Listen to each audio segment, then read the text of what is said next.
konsorsium Indonesia-Cina ini kan 60%-nya itu dari Indonesia, kemudian 40% dari Cina, dan berapapun besar utang yang akan digunakan dalam proyek ini, tetap 60%-nya akan membebani Indonesia dalam jangka panjang gitu ya.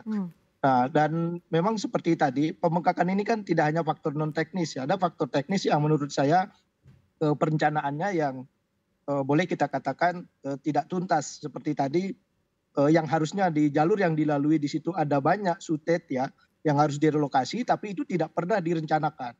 Kemudian ketika menggali di tunnel 2 itu kondisi geologinya ternyata tidak mereka perkirakan.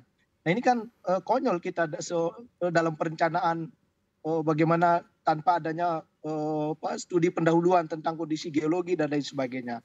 Ya, belum lagi kita bicara tentang luasan tanah yang dibutuhkan. Apalagi juga dari rencana awal dengan yang direalisasikan ini lebih pendek gitu ya, sehingga sistem transportasi kita yang harusnya menjadi solusi dari Bandung ke Jakarta ternyata membutuhkan transportasi lain ya untuk bisa sampai ke stasiun terakhir dan stasiun pertama pemberangkatan misalnya di Padalarang gitu ya. Akibatnya yang diharapkan bisa cepat sampai pusat-pusat kota Bandung dan kota Jakarta justru tidak tercapai karena kita membutuhkan moda transportasi lain. Dan ini belum dilakukan secara terintegrasi.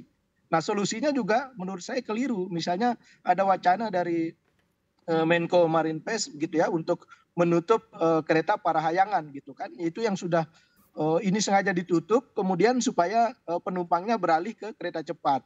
Nah ini kan menurut saya bukan solusi gitu. Jadi jangan sampai satu pembangunan menimbulkan masalah baru. Belum lagi masalah-masalah sosial ya seperti beberapa lokasi di Padalarang yang tadinya akses masyarakat sebelum kereta cepat ini dibangun itu begitu mudah, tapi begitu dibangun mereka harus berputar ya sampai sekian kilometer. Anak-anak sekolah harus membayar ojek ya untuk bisa ke sekolah yang tadinya cukup dan berjalan kaki. Nah perlintasan-perlintasan ini juga tidak direncanakan dengan baik gitu, sehingga beberapa titik-titik perlintasan itu warga masyarakat itu terbelah dan seolah ini kan seperti tembok Berlin yang tidak bisa dilewati dan itu tidak ada perlintasan yang memadai gitu. Kami pernah survei ya melihat beberapa lokasi dan keluhan masyarakat sepertinya perencanaannya memang perlu dievaluasi ulang gitu ya. Kita terpaksa ya menanggung kerugian, tetapi kerugiannya minimal, jangan sampai kerugiannya sangat besar di pihak Indonesia. Oke, saya kan ke Pak Darmaning Tias. Selain hal ini membebani APBN dalam jangka panjang, pandangan Anda terkait dengan nantinya pembengkakan biaya ini nanti akan dibayarkan bersama konsorsium BUMN China KCIC dan juga pinjaman dari China Development Bank yang bahkan hingga 75% porsinya. Ini pandangan Anda seperti apa? Artinya kita akan ada utang yang semakin besar lagi, Pak Darmaning Tias.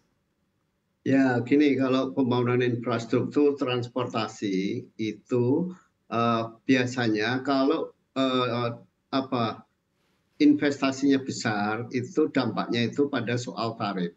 Itu tarifnya akan menjadi tinggi. Kalau tarifnya menjadi tinggi, maka kemudian tidak terjangkau oleh masyarakat.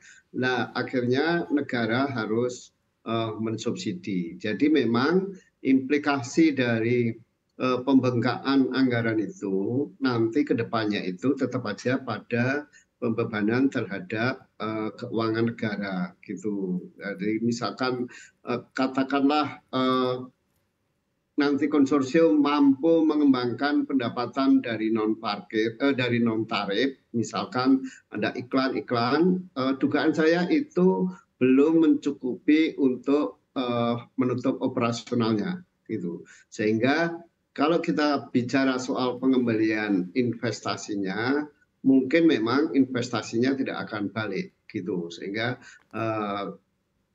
investasi ini mungkin juga akan menjadi beban negara gitu, karena itu tadi kalau kalkulasi saya sih harga tiket maupun pendapatan dari iklan mungkin hanya cukup untuk operasional.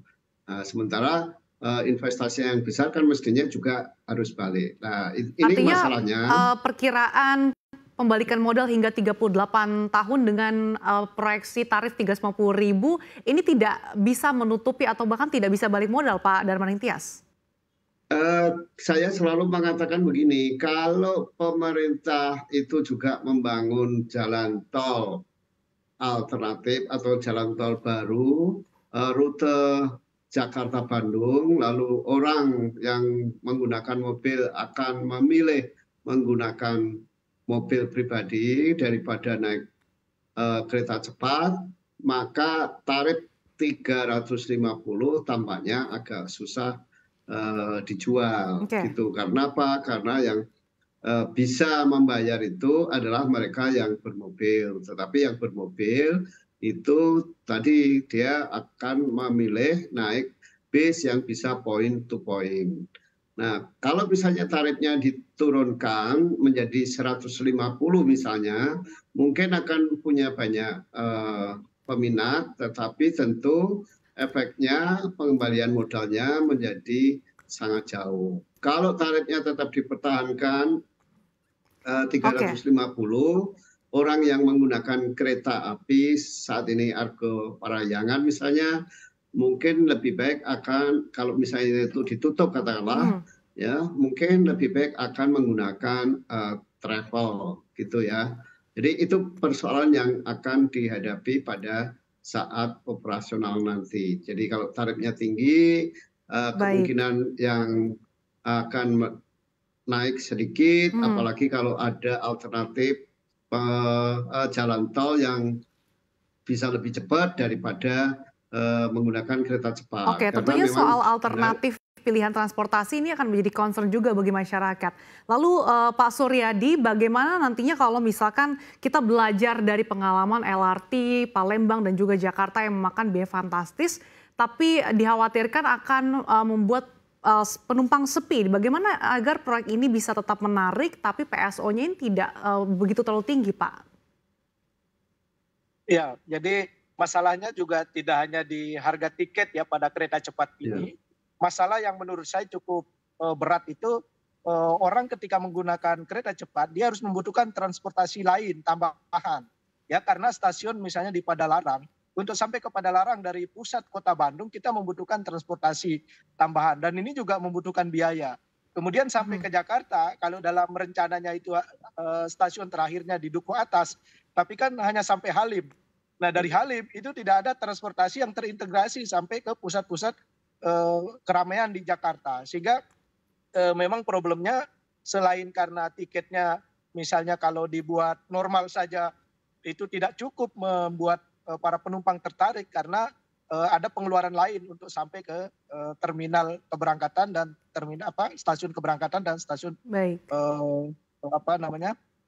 kedatangan begitu. Nah ini yang perlu juga dibuat sehingga modalnya tidak hanya modal membangun jalur kereta cepat ini, tapi ada moda transportasi lain yang terintegrasi. Jadi butuh tambahan modal lagi yang baru bisa menarik gitu investasi ini. Oke.